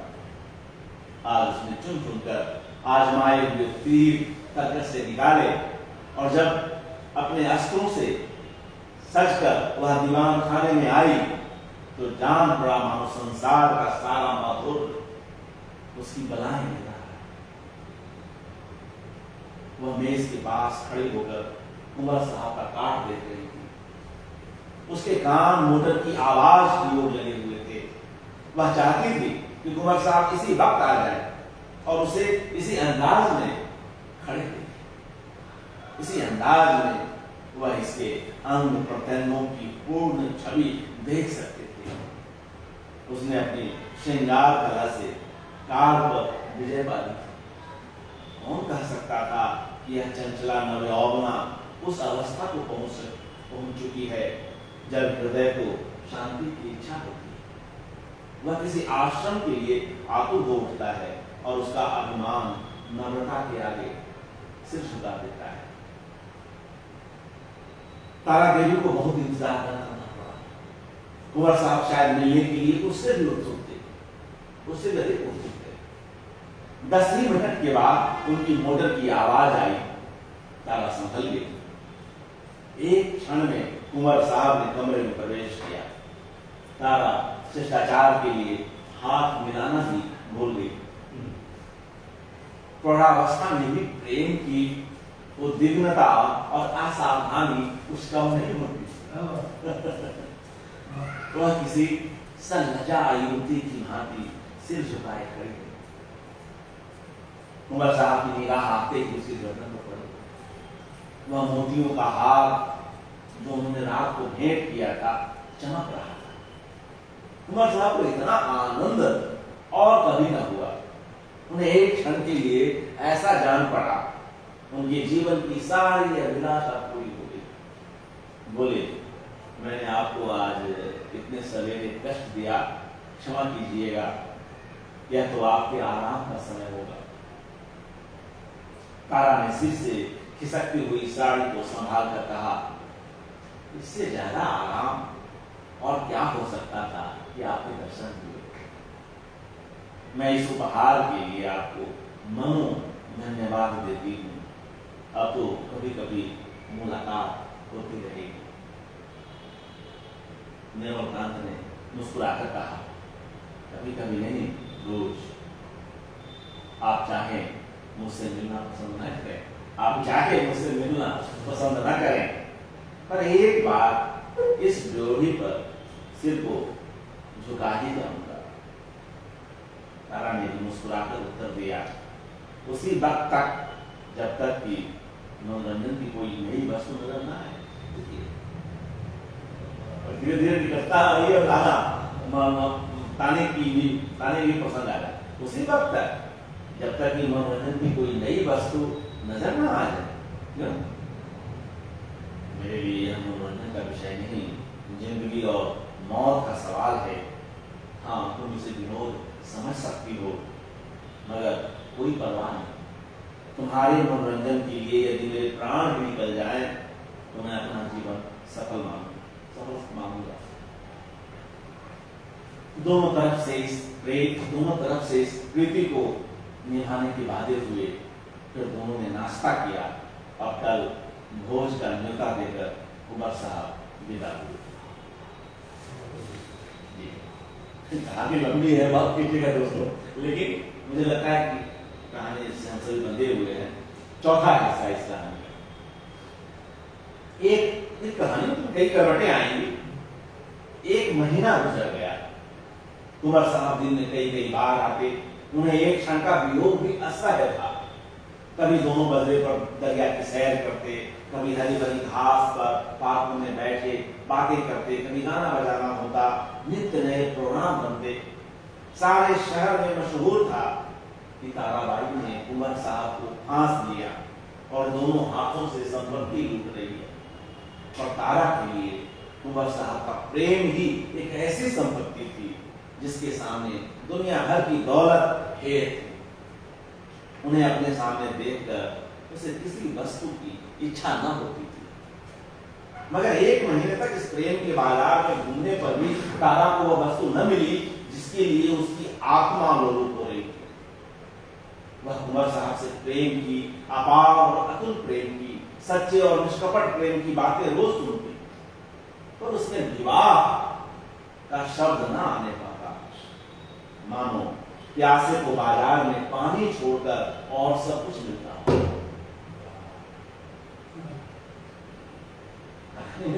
कई पेज है, ऐसे प्यासे को पानी के सिवा और किस चीज से तृप्ति हो सकती है? प्यास बुझाने की बात संभव है और चीजों की तरफ उसकी रुचि हो, पर प्यासे के लिए तो पानी सबसे मूल्यवान पदार्थ है। वह जानती थी कि कुंवर साहब उसके इशारे पर प्राण तक दे देंगे, लेकिन विवाह की बात क्यों उनकी जबान से नहीं निकलती? क्या इस विषय का कोई पत्र लिखकर अपना आशय कह देना संभव था? फिर क्या वह उसको केवल विनोद की वस्तु बनाकर रखना चाहते हैं? यह अपमान उससे न सहा जाएगा। कुंवर के एक इशारे पर वह आग में कूद सकती थी, पर यह अपमान उसके लिए असह्य था। किसी शौकीन रईस के साथ वह इससे कुछ दिन पहले शायद 1-2 महीने रह जाती और उसे नोच खसोट कर अपनी राह लेती, किंतु प्रेम का बदला प्रेम है।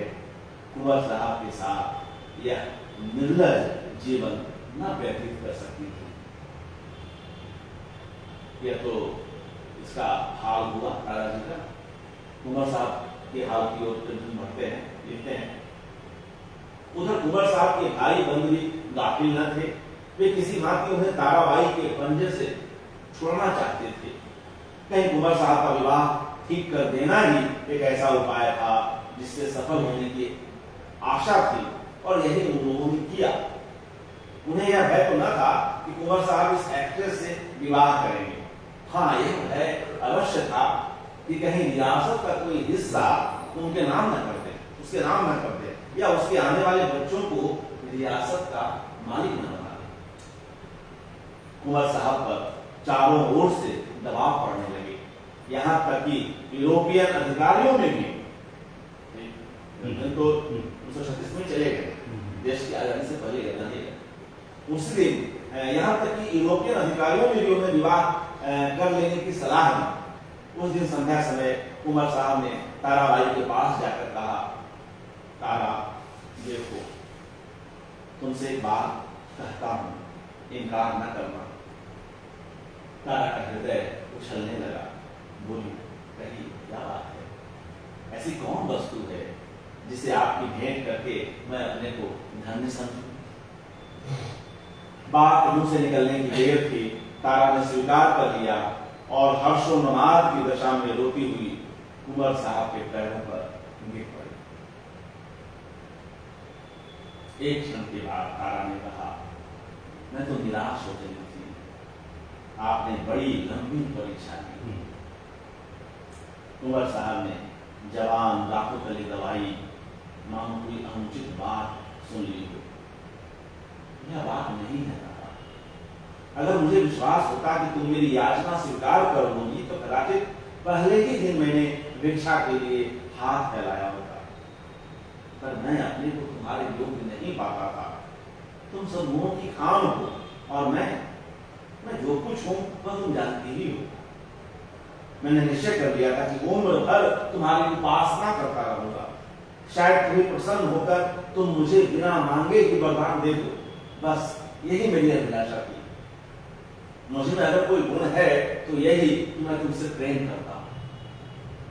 जब तुम साहित्य या संगीत या धर्म पर अपने विचार प्रकट करने लगती हो तो मैं दंग रह जाता हूं और अपनी क्षुद्रता पर लज्जित हो जाता हूं। तुम मेरे लिए सांसारिक नहीं, स्वर्गीय हो।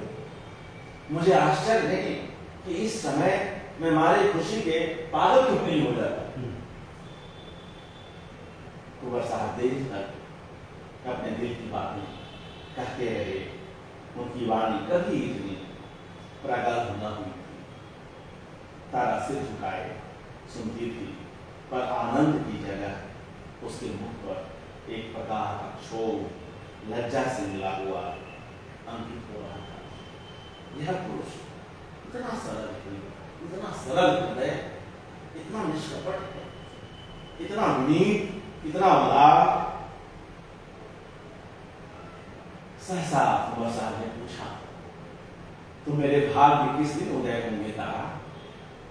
दया करके बहुत दिनों के लिए न डालना, दया करके बहुत दिनों के लिए न डालना। तारा ने कुंवर साहब की सरलता से परास्त होकर चिंतित स्वर में कहा, कानून का क्या कीजिएगा? कुंवर साहब ने तत्परता से उत्तर दिया, इस विषय में तुम निश्चिंत रहो तारा, मैंने वकीलों से पूछ लिया। एक कानून ऐसा है जिसके अनुसार हम और तुम एक प्रेम सूत्र में बंध सकते हैं, उसे सिविल मैरिज कहते हैं। बस आज ही के दिन वह शुभ मुहूर्त आएगा। तारा सिर झुकाए रही, बोल न सकती। मैं प्रातः काल आऊंगा, तैयार रहना। तारा सिर झुकाए रही, मुंह से एक शब्द न निकला। कुंवर साहब चले गए, पर तारा वही मूर्ति की भांति बैठी रही। पुरुषों के हृदय से क्रीड़ा करने वाली चतुर नारी क्यों इतनी विमुख हो गई? भाषा देखते, पुरुषों के हृदय से क्रीड़ा करने वाली चतुर नारी क्यों इतनी विमुख हो गई? प्रेम जब असमंजस की प्रतीक है, वह हंसे रोए, उसको सब कुछ मिल गया। आगे छठा हिस्सा इस कहानी का। तो हम लोग कहानी के मतलब अंतिम हिस्सों की ओर है। छठा और मुझे लगता है छठा और आखिरी हिस्सा भी है इसका। विवाह का एक दिन और बाकी, विवाह होने की बात हो रही, विवाह का एक दिन और बाकी है। तारा को चारों ओर से बधाइयां मिल रही है। थिएटर के सभी स्त्री पुरुषों ने अपनी सामर्थ्य के अनुसार उसे अच्छे अच्छे उपहार दिए। कुंवर साहब ने भी आभूषणों से सजा हुआ एक श्रृंगार भेंट किया। उनके दो चार अंतरंग मित्रों ने भांति भांति के सौगात भेजे, पर तारा के सुंदर मुख पर हर्ष की रेखा भी नहीं नजर आती। वह क्षुब्ध और उदास है। उसके मन में 4 दिनों से निरंतर यही प्रश्न उठ रहा है, क्या कुंवर के साथ विश्वासघात करें? जिस प्रेम के देवता ने उसके लिए अपने कुल मर्यादा को तिलांजलि दे दी, अपने बंधुजनों से नाता तोड़ा, जिसका हृदय हिमकंठ के समान निष्कंठ है, पर्वत के समान विशाल, उसी से कपट है? नहीं, वह इतनी निष्ठा नहीं कर सकती। अपने जीवन में उसने कितने ही युवकों से प्रेम का अभिनय किया था, कितने ही प्रेम के मतवालों को वह सब जवाब दिखा चुकी थी, पर कभी उसके मन में ऐसी दुविधा न हुई थी। कभी उसके हृदय ने उसका तिरस्कार क्यों किया था? क्या इसका कारण इसके सिवा कुछ और था? कि ऐसा अनुराग उसे और कहीं न मिला था। क्या वह कुंवर साहब का जीवन सुखी बना सकती है? हाँ, अवश्य। इस विषय में उसे लेश मात्र भी संदेह नहीं था। भक्ति के लिए ऐसी कौन सी वस्तु है जो असाध्य हो? पर क्या वह प्रकृति को धोखा दे सकती है? ढलते हुए सूर्य में मध्याह्न का सा प्रकाश हो सकता है? ढलते हुए सूर्य में मध्याह्न का सा प्रकाश हो सकता है? असंभव। वह स्फूर्ति, वह चपलता, वह विनोद, वह सरल छवि, वह तल्लीनता, वह त्याग, वह आत्मविश्वास, वह कहां से लाएगी? जिसके सम्मिश्रण को यौवन कहते हैं? नहीं। वह कितना ही चाहे पर कुंवर साहब के जीवन को सुखी नहीं बना सकता। बूढ़ा बैल कभी जवान बच्चों के साथ नहीं चल सकता। उसने यह मोहब्बत ही क्यों आने दी? उसने क्यों कृत्रिम साधनों से, बनावटी श्रृंगार से कुंवर को धोखे में रखा? अब इतना सब कुछ हो जाने पर वह किस मुंह से कहेगी कि मैं रही हुई गुड़िया हूं? जवानी मुझसे कब की विदा हो चुकी है और अब केवल उसका पद चिन्ह रह गया है।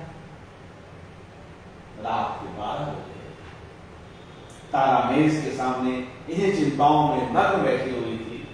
मेज पर उपहारों के ढेर लगे हुए थे, पर वह किसी चीज की ओर आंख उठाकर भी न देखती।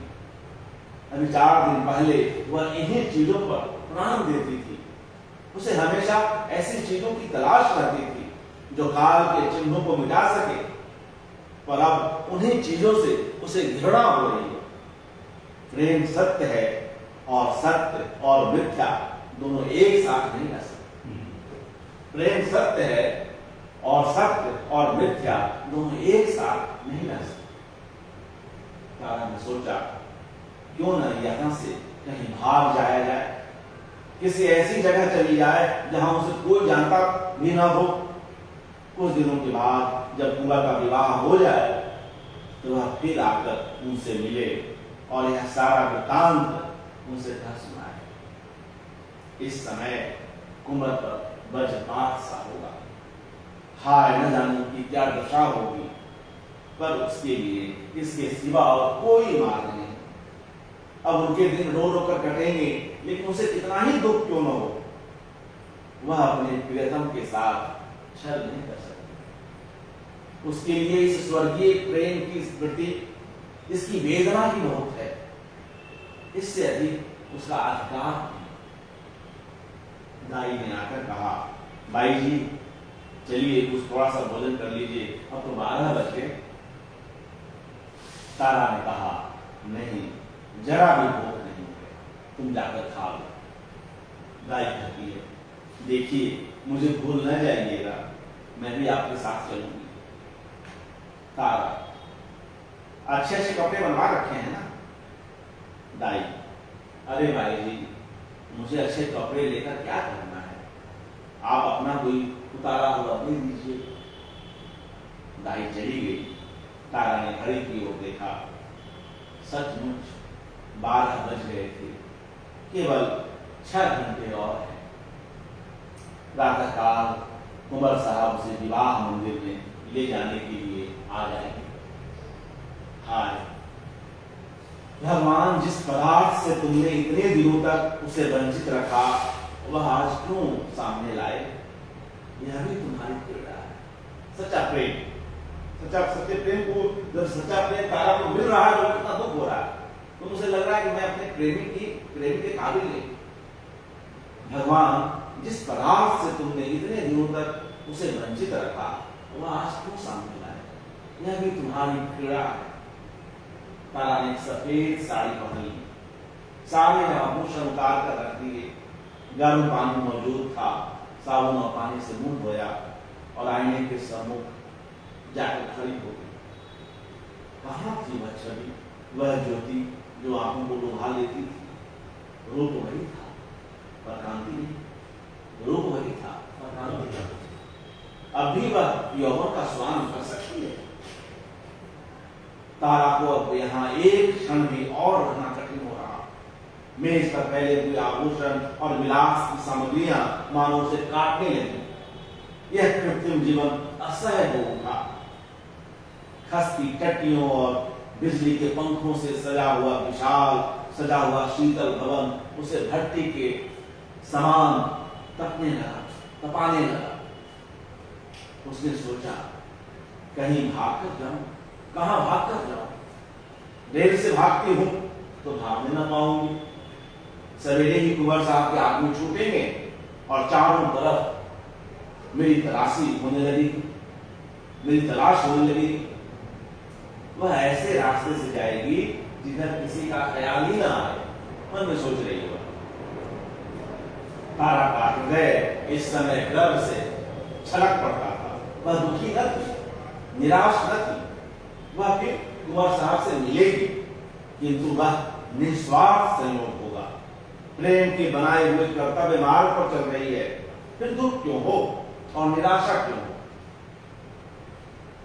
सहसा उसे ख्याल आया, ऐसा न हो कुंवर साहब उसे वहां न पाकर शोक विह्वलता की दशा में अनर्थ कर बैठे। इस कल्पना से उसके रोंगटे खड़े हो आए। एक क्षण के लिए उसका मन कातर हो उठा। फिर वह मेज पर जा बैठी और यह पत्र लिखने लगी। प्रकृत कहानी में एक पत्र लिखते हैं प्रेमचंद। पढ़ा, प्रियतम, मुझे क्षमा करना, मैं अपने को तुम्हारी दासी बनने के योग्य नहीं पाती। तुमने मुझे प्रेम का वह स्वरूप दिखा दिया जिसकी इस जीवन में मैं आशा न कर सकती थी। मेरे लिए इतना ही बहुत है। मैं जब तक जीऊंगी तुम्हारे प्रेम में मग्न रहूंगी। मुझे ऐसा जान पड़ रहा है कि प्रेम की स्मृति में प्रेम के भोग से कहीं अधिक माधुर्य और आनंद है।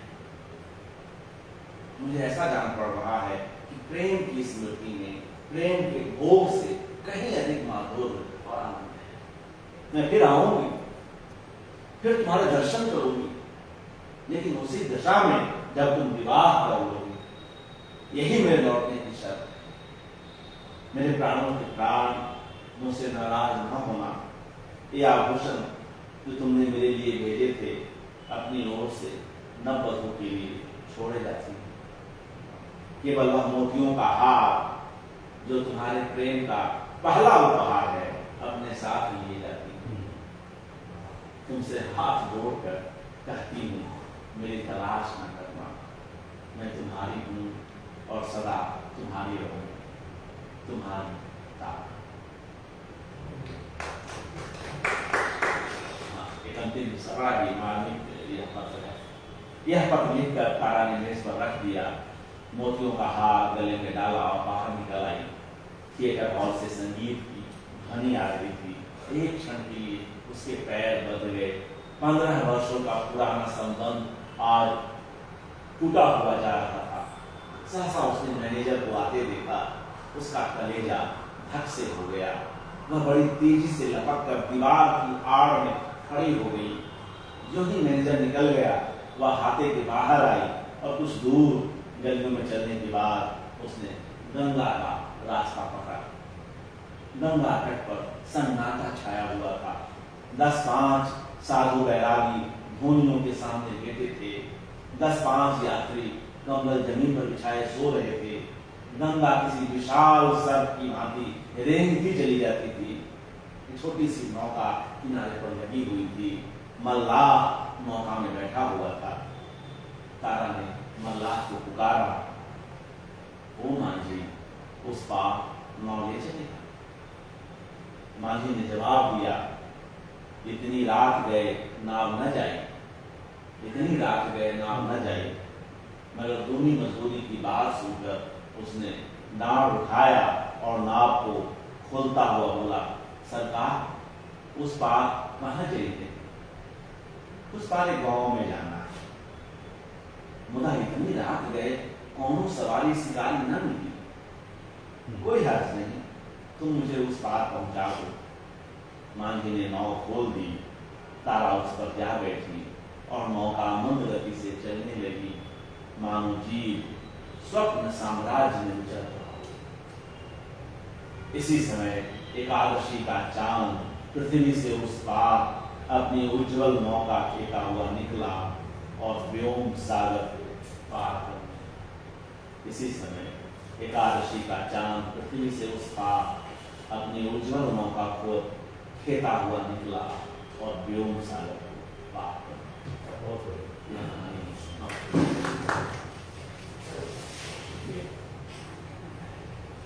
देखिए कहानी सर बहुत समय हो गया है। सुनिए सर दूसरे लोगों का आयोजन और हाथ बनाएगा मैं इशारे से ऐसे कर रहा हूँ 1 बजे हम लोगों को ये खाली कर देगा।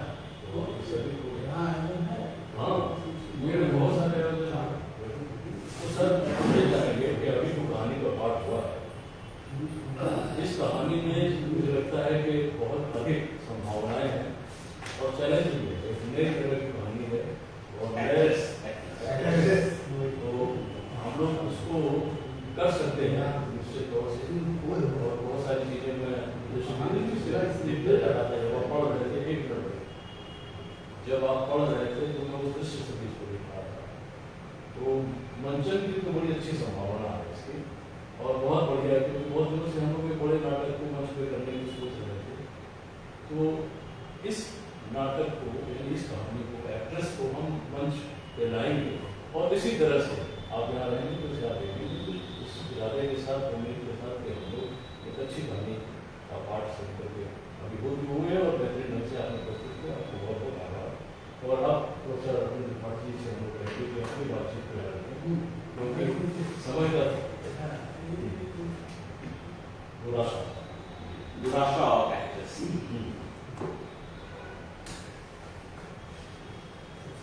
थोड़ा अच्छा हाँ that's what पास है ना सब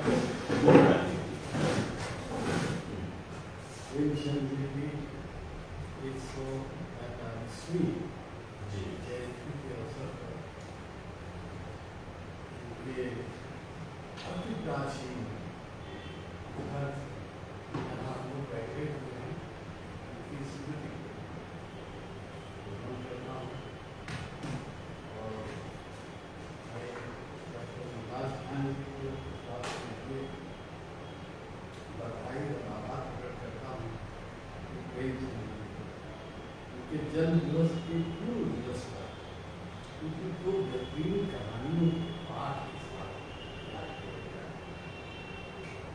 हमारी परंपरा में व्यक्ति नहीं रखता है तो उसकी कृतियों से ही उसको याद किया जाता है और मैं समझता हूँ कि यह स्मृति का एक बहुत ही बेहतरीन जो है तरीका है और यही होना चाहिए। जयंती की दोनों कहानियों को सुनते हुए पाठक की हैसियत से मुझे एहसास मेरा विश्वास भी है सचमुच अपने जीवन काल में ही उनको कथा सम्राट की उपाधि से भूषित कर दिया गया और ठीक ही कहा गया क्योंकि प्रेमचंद वास्तविक रूप से एक महान कथाकार न केवल हिंदी के न केवल भारत विश्व जो स्तरीय स्तरीय लेखों का जिक्र आता है वो प्रेमचंद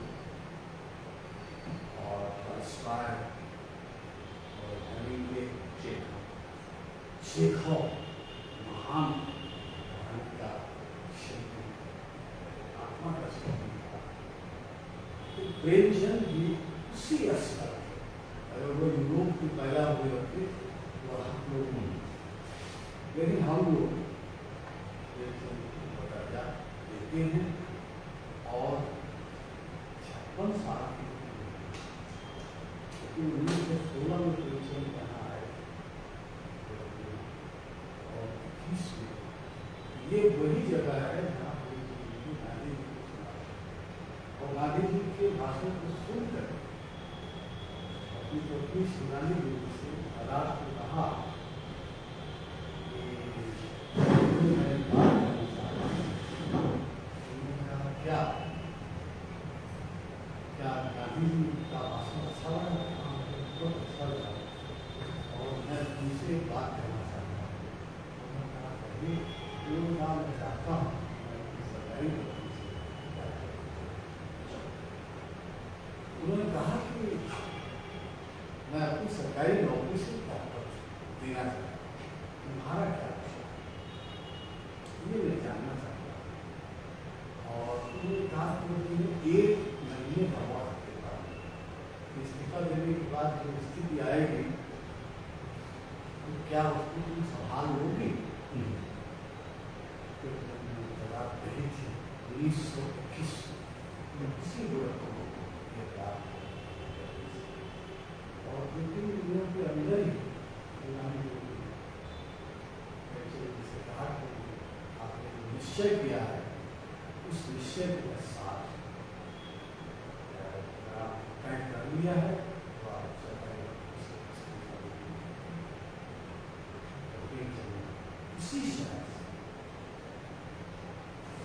सरकारी इसी जगह से जाहिर है कि उस समय पराधीन भारत के लोग, हम लोग को ये नहीं भूलना चाहिए कि पेंशन पराधीन भारत के दौर की पहले आजाद है। देश को आजाद हुआ 1947 में, लेकिन पेंशन 1921 में ही आजाद हुई। ये हम लोगों को, लेखकों को, हिंदुओं को, रंगकर्मियों को, पाठकों को, जागरूक नागरिकों को ये पूछना चाहिए कि पेंशन जो है उसी दौर में आया और वो उनका जो 21 से लेकर के 26 तक मृत्यु के काफी कठिन बनारस है। बनारस की जीविका नहीं, गाँव में गए, सब लोगों ने कहा कि जनपद का हुई हुआ गोरखपुर में, किसी ने कहा कि कोई झगड़ा हो गया क्या, नौकरी से इस्तीफा दे दिया है, कोई सरकारी नौकरी से इस्तीफा देता है, पेंशन क्या है।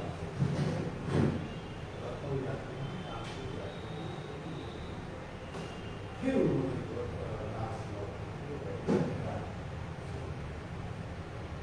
तो मैं एक बात है कि चीजें आपको सीखना चाहता हूँ। एक तो ये देखिए पेंशन के समय में जो वो पहली चुनौती तो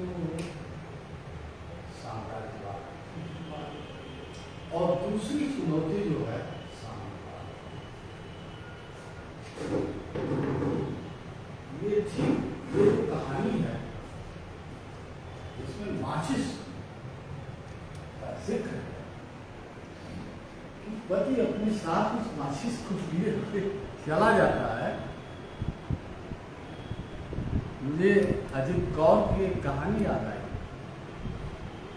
कि जब वो पति उसका घर लौटता था, अजित कौर पंजाबी की बड़ी सुप्रसिद्ध लेखिका है, उन्होंने लिखा है कि जब बारिश होती थी और एक बार रात में जब गई भीग गई तो मेरा पति जो है सुबह कहा माचिस कहाँ है, भीग गई, तो वो तीलियाँ गिनता था।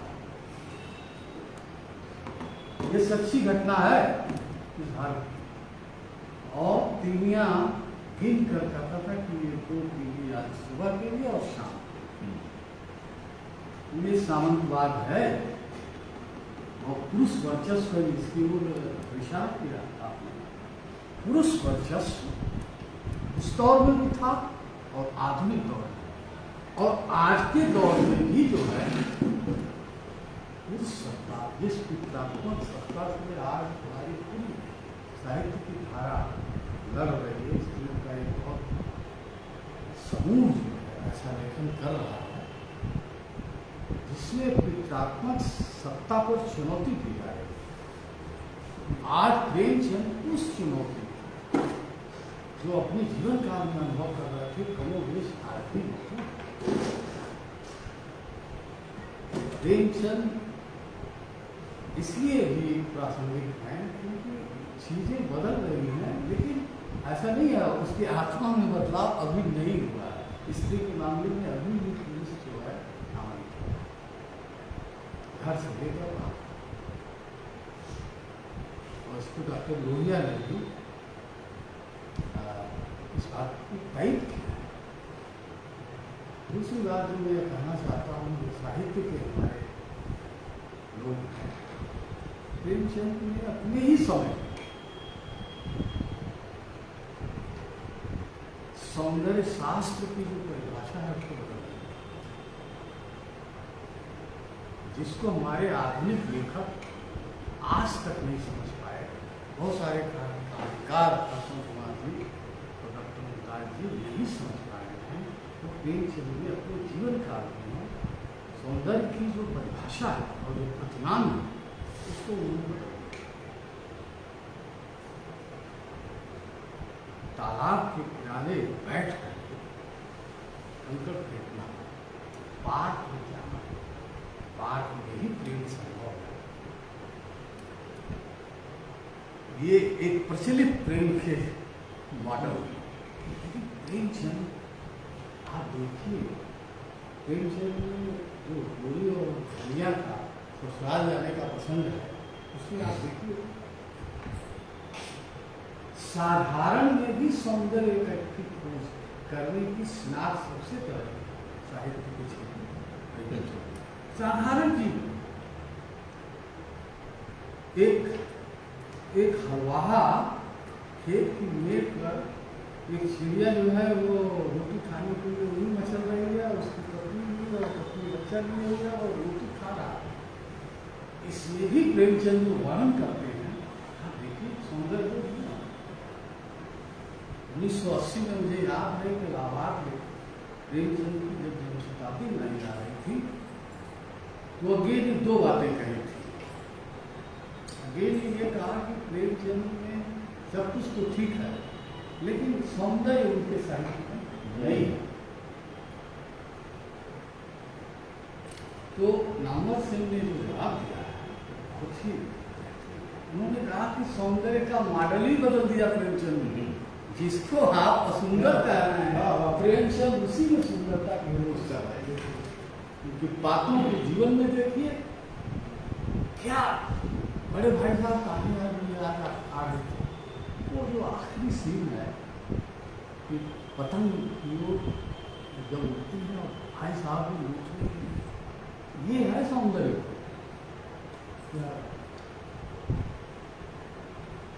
ईदगाह कहानी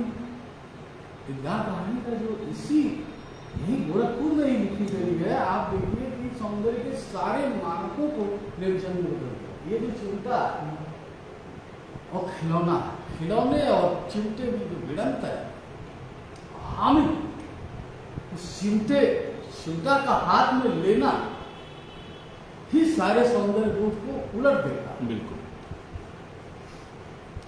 एक आखिरी बात, या दो बैलों की कथा कहानी, दो बैलों की कथा कहानी मेरा अद्भुत आप संवाद है। इस तरह प्रेमचंद ने ये बहुत बड़ा काम किया।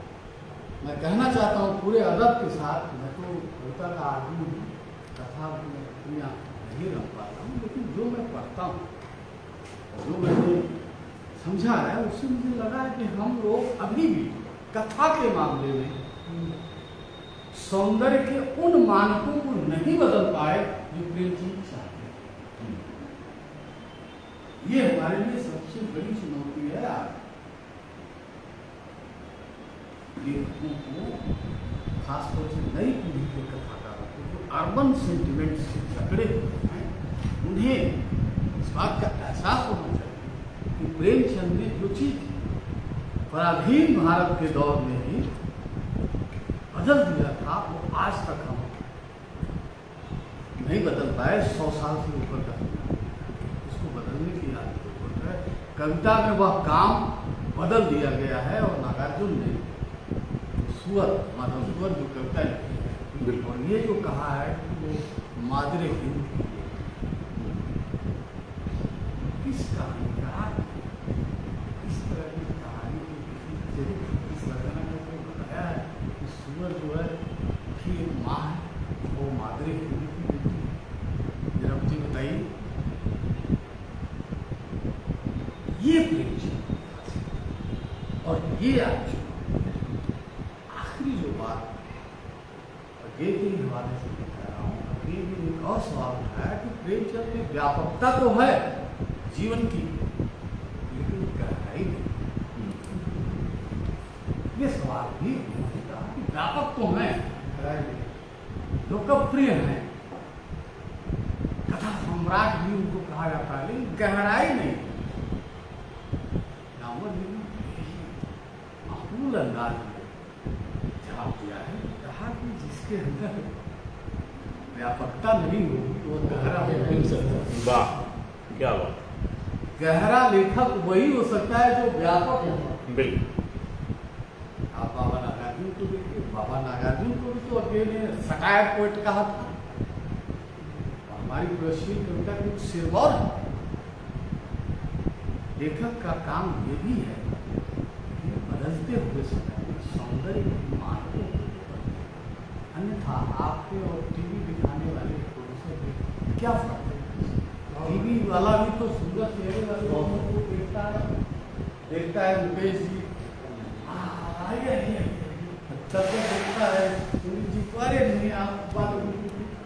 मैं जब दूरदर्शन में नौकरी करने गया तो उससे वहाँ के डायरेक्टर ने यही कहा कि आप अच्छे चेहरों की डिपार्टमेंट में तलाश किया, आप लेखकों के चक्कर में लेखकों के चेहरे इतने अच्छा नहीं होगी, दूरदर्शन पर आप ऐसे चेहरों को कैसे दिखाएंगे? तो मैंने उसी समय तय कर दिया कि मुझे दूरदर्शन की नौकरी नहीं करनी है, और मैंने फौरन महानिदेशालय को लिखा कि मुझे ऑल इंडिया रेडियो को ट्रांसफर कर दिया जाए। तो वहाँ के CEO ने कहा कि भाई आपको पहले जो मेरी भेंट हुई तो उन्होंने कहा कि आप पहले ऐसे अधिकारी हैं जो यह कह रहे हैं कि मुझे टेलीविजन से रेडियो में ट्रांसफर कर दिया जाए। यहाँ तो सैकड़ों और हजारों एप्लीकेशन है कि मुझे रेडियो से दूरदर्शन कर दीजिए। इसलिए सौंदर्य के प्रतिमानों जिस तरह प्रेमचंद उसको मुझे लगता है कि आज के जो कथाकार वो नहीं बदल पा रहा, और हमारा समाज भी। आप देखिए कि प्रेमचंद की परंपरा के लिए एक महान लेखक पारसाई जी की ये जन्मशती चल रही। पारसाई का एक लेख है प्रेमचंद के फटे जूते। प्रेमचंद ने न केवल लिखने में सौंदर्य के प्रतिमानों को बदला है, बल्कि जीवन में, जैसा कि डॉक्टर साहब ने कहा, सारा वेशभूषा कोई, आप देखिए प्रेमचंद का कोई भी चित्र, कोई अपनी पत्नी के साथ जा रहा है फोटो खिंचाने। मैं गोरखपुर में भी नंदा स्टूडियो था बख्शीपुर, तो मैं देखता था कि जब मैं जाता था, मैं तो विद्यार्थी था उसमें, तो फोटो पासपोर्ट साइज का लगता था फॉर्म वगैरह में, तो मैं वहाँ देखता था कि युगल जो है सज धज करके बैठी हुई है, अपनी बारी की प्रतीक्षा कर रही है। बढ़ाले में एक सरदार फोटोग्राफर था, वो कहते थे हाँ अगर आप ठीक से लगाओ, कोठवाली को ठीक से लगा कर आओ। तो मेरे कहने का मतलब यह है कि वो तो व्यवसायी है, आप जो है वही दिखिए। प्रेमचंद के उस फोटो को आप देखिए कि उनके जूते हैं सारी उंगलियां बाहर। प्रेमचंद थे देखा,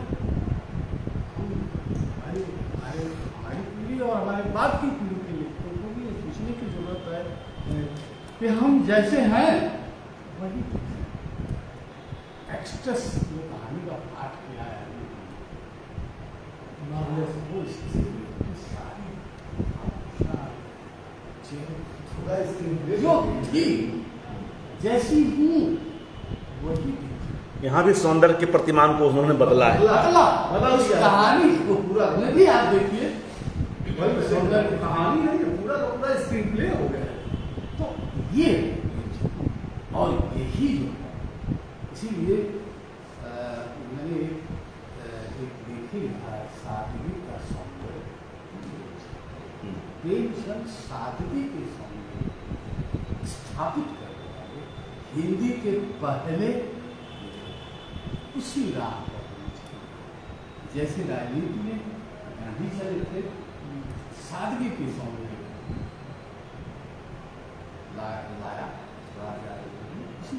साहित्य की दुनिया ये काम किया तो प्रेमचंद की ये विरासत, इन शब्दों के साथ मैं पुनः डॉक्टर मुमताज खान जी को और मेरे इसरार पर और मेरे आग्रह हमारे मित्र आए हुए डॉक्टर कुमार जी, आपसे बिल्कुल हमारी पुरानी साथी हैं, आपसे बिल्कुल से बिल्कुल ये भी देखिए वर्षों बाद यहाँ पे मुकेश जी ने बहुत अच्छा आलेख पर आप सभी को बहुत बधाई देता हूँ और मैं चाहता हूँ कि हम लोग जो भी कलमधारी कला के प्रेमचंद के ये आदर्श हमारे जीवन में आदर्श और ये आदर्श है कि प्रेमचंद को लोग अधिक से अधिक अपने भीतर जज्ब कर सके, मर्ज कर सके। धन्यवाद।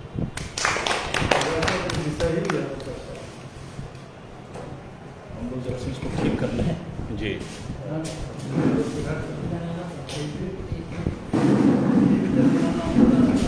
तो मित्रों, हम लोग इस कार्यक्रम को यहीं